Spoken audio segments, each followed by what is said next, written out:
This segment is sponsored by Maymont, an American estate.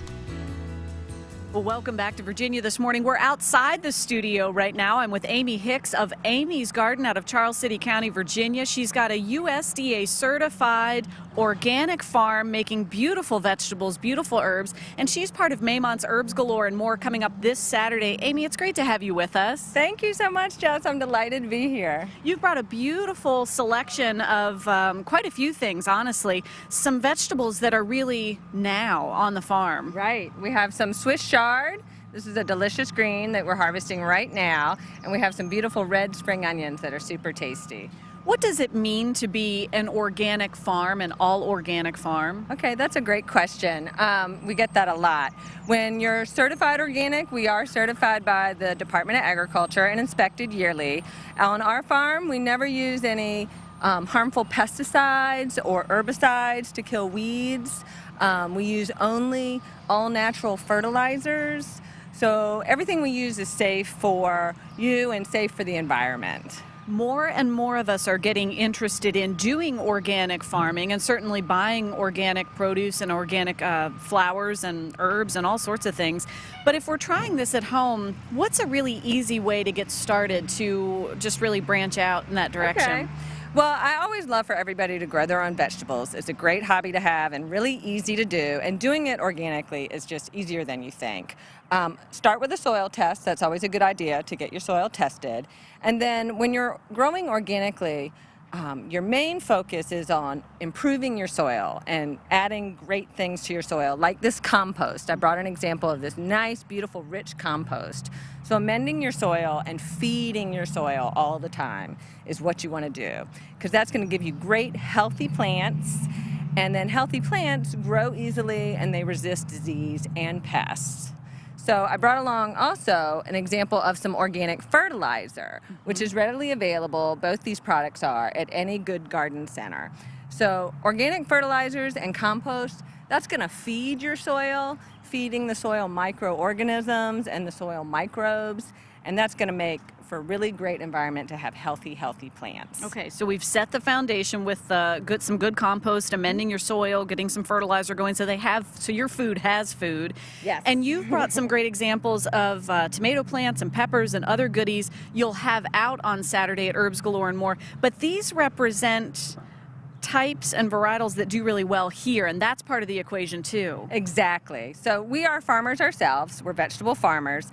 And at Herbs Galore, we bring a lot of the varieties that we grow on the farm. So we know that they perform well in this region and that they're easy to grow, which is important, and that they produce well, and most importantly, that they taste great.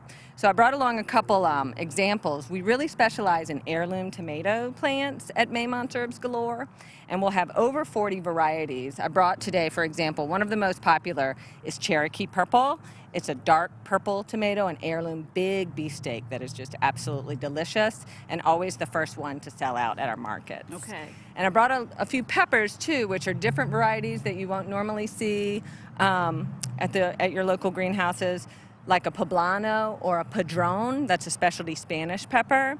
So these are the type of items that you can find with us at Herbs Galore. I've heard of this this Cherokee Purple before. I didn't know it was such a hot ticket. Oh yeah, it's definitely the most popular tomato when we have them in season at the farmers markets. We do sell at the south of the James and the Birdhouse Market in the season. And you can come there and see an example of all these great tomatoes starting in late June, July. And Amy, you also make your way out in the direction of Williamsburg to some farmers markets that way too. We do indeed. We do the Williamsburg Farmers Market, which is on Saturday mornings, right on Duke of Gloucester Street, and that's a great market as well. So we've set the foundation, we put the right plants in. We also have to invite some friends to the garden, don't we? We do. And as organic gardeners, we get a lot of questions about bugs and pests.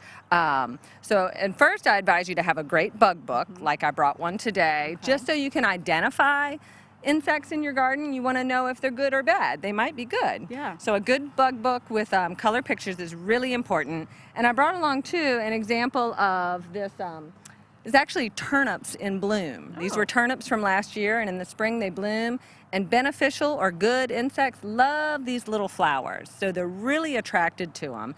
And so I brought these as an example of allowing things to go to seed and flower in your garden, and to plant little small flowered plants like this, because that's what insects really like. And when you have those good bugs in your garden, they're going to take care of those bad bugs. Yeah, Yeah. fantastic. But the good bugs are good. You don't want to shoo them away. That's Make sure right. that you're inviting the right friends to the party. That's right, absolutely. Amy, thanks for being with us. Thank you, Jess. I'm delighted. We hope to see you all at Herbs Galore on Saturday. Absolutely. We're going to share a little bit more information. Maymont Herbs Galore and More is coming up this Saturday from 8 to 4 on the Carriage House lawn at Maymont. It's free for Maymont members and children 16 and under, and just $5 for non-members. For more information, visit maymont.org/Herbs Galore. Plus, be sure to tune into our show tomorrow morning for more from Herbs Galore. We're going to have a look at reblooming irises, which are really popular around the area. We'll have a little insight into that. Amy, thanks again for being with us. Thank you. Be sure to bring your questions when you come out to see Amy this weekend on Saturday. She'll be happy to answer them. And